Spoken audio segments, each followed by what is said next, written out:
Transcription number 85, volume number 5, 840 words at the rate 80 word per minute. Start. I am dealing with the question of the powers of the government to stop such films.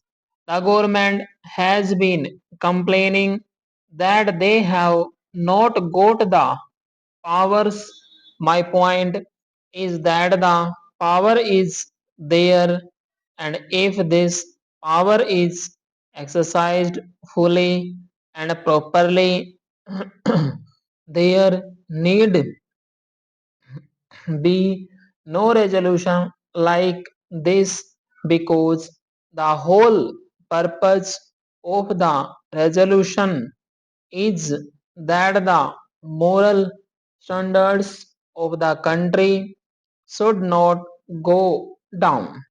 Sir, in this connection, all that the government can do is that to cut out the objectionable part of the pictures. They cannot force the producers to produce a particular type of picture.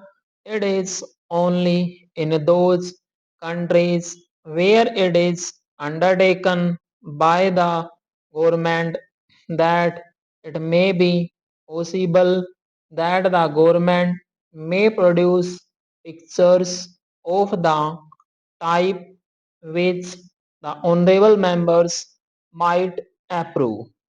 It is absolutely open to the producers to produce any picture which they think is a best entertainers as well as a good instructor. But you cannot force, and the government has no power, and the government will never have the power, or the house can never give the government the power to force the producer to produce a particular type of picture.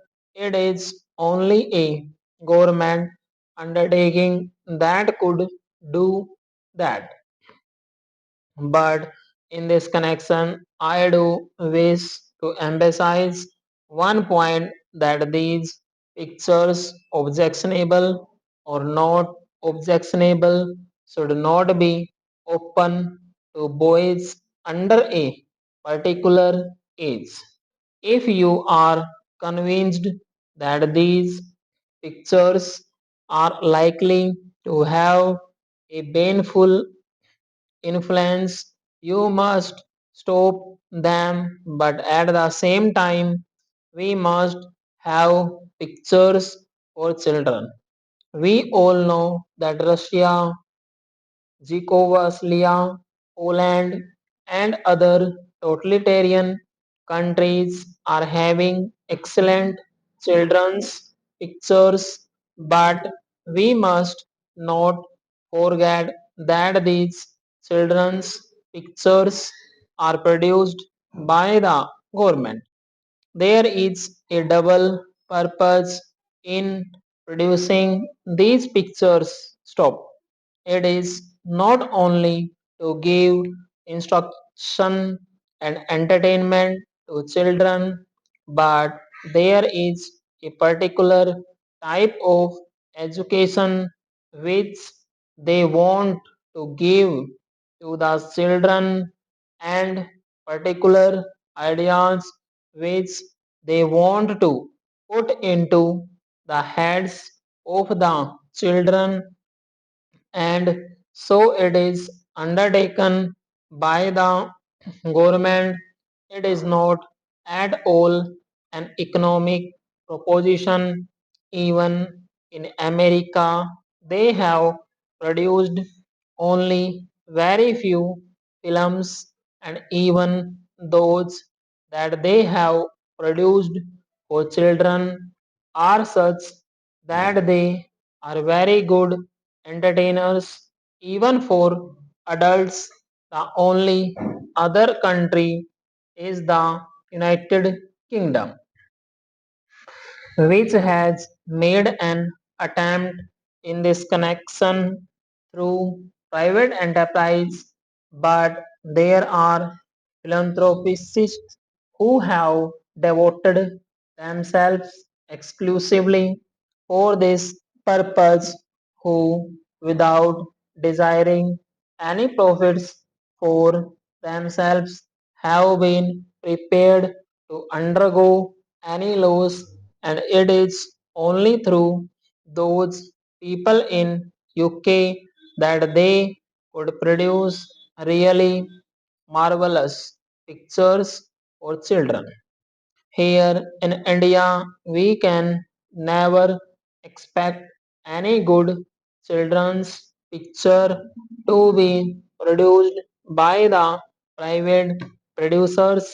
I know that the government of India has even set apart an award for it, but that award will be of no avail.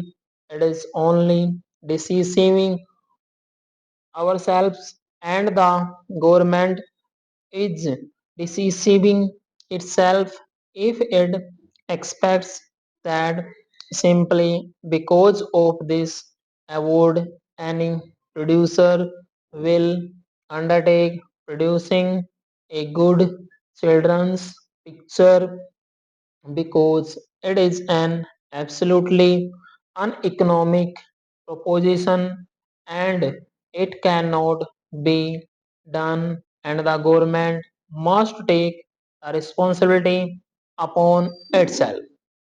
The information department in its films division should produce good children's pictures, and those pictures should not only be preaching morals, but they should be good entertainers, and only if we could do that can we give something to the children which would be more attractive, and where they will be more interested, and along with the entertainments and interest they could get instructions even without being told that these are meant for education. Then and then alone we can have some good results, and we can save our children, and we can really impart good instruction to our children through such films. Otherwise, when you go to the picture, you are not going there simple for instruction and learning morals. The main purpose of seeing a picture is to have entertainment, and certainly it should not be obscene or objectionable, and to stop that the government has already been given enough power, and I say that the government is exercising that power. The complaint is of a different nature, and that is that our cinemas lack purpose. If you see pictures, you will not find that out of them 95% are just the same story of a boy and a girl and nothing beyond that. There is no real purpose or real drama except in certain films which are produced mostly in Bengal, and there we find that authors of eminence are there, and their works are being put on the screen. There are people for whom we have very great respect even in the film line, who are very seriously thinking about this matter and who are quite alive to their responsibilities. Such films should be given encouragement by the government, nothing through the censor board, but by the government. Stop.